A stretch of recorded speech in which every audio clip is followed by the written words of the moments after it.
Okay, so viewers, listeners, every week when we do this, Clarence normally 9 times out of 10 comes up with the topics. Every now and then I'll do it, but usually this is Clarence's work. And I got to tell you, this next one, I know we got to talk about it.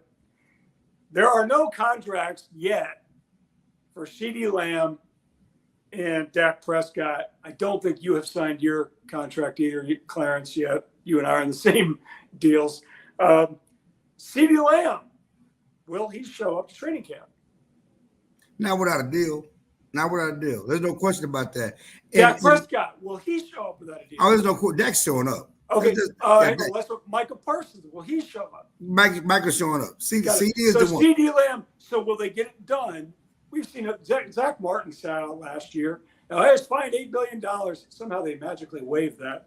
If you had to be a betting man, CeeDee gets this done the day before the start of training camp or in the second week. Well, they're far apart right now. And so why? Why ask why I drink Bud Dry? Remember that commercial? I don't know. Remember those jingles? Sometimes you get those. Yes. Where you go? Where did you go? Shoot, sorry. I hit my thing. You remember those jingles from back in the day? Oh, Why? yeah. I I was laughing and I hit my camera and it pulled the camera the other way. Sorry about that. Sorry, Candy. I didn't go away. Okay, let's try that again. Why ask why?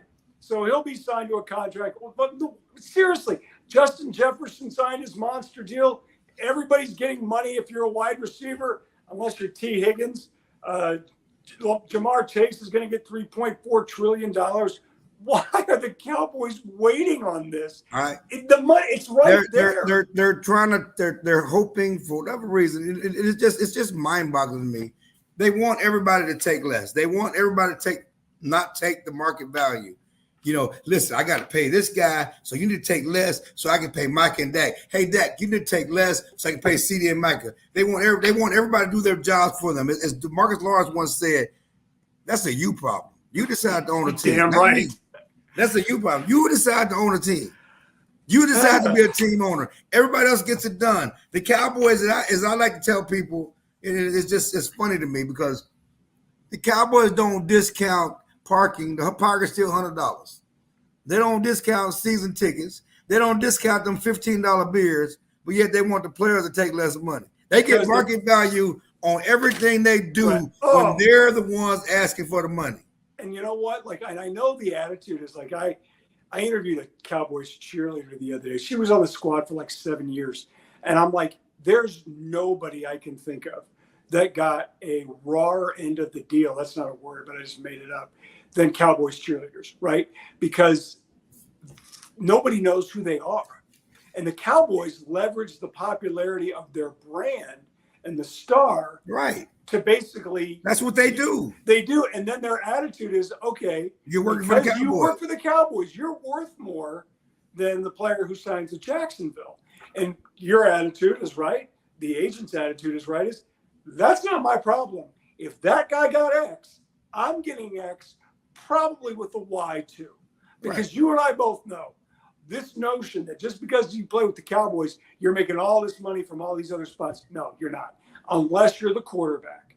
Because how many endorsement deals do we really see from NFL players? Not many. No, because they don't show their face. They don't get all that. So you know, it's just interesting to me that they want players to do that. And like from a Dak Prescott standpoint, from his agent standpoint, they're not doing right by the NFL brethren. They're not doing right by other quarterbacks by lowering the floor for the position. Yep, that's exactly right. So you know that's not right. They're not being a good steward for the NFLPA and their teammates by taking less money. And what frustrates me is fans always side with billionaires, always side with the owners and call the players greedy. No, there's no one more greedy than the owners of the Cowboys who maximize value and get paid on everything they do. Agree. You've got 5 years to make a lifetime's worth of money. Right. Go get it today. Gary's been making money since '89. There's one big thing that I think fans don't realize. And in fairness to fans, look, when I covered Major League Baseball and I was covering lockout stuff and I covered the National Hockey League and I was covering all that stuff, my attitude about this went through a shift. When I was going through that, I'm like, wait a minute. Now, it doesn't mean I agree with what the union's doing all the time, but I would definitely say I have more in common with CeeDee Lamb than I do with Jerry Jones. And I have nothing in common with CeeDee Lamb. I have nothing. But as an employee, I have more in common with him than I do than with the employer.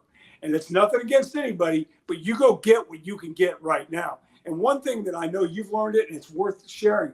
There is this misnomer that players get mad at other players who are trying to get money. No, that's not true. They might get mad at management, but I've never met a player who held it against another player for trying to get the bag. No, they all know the score.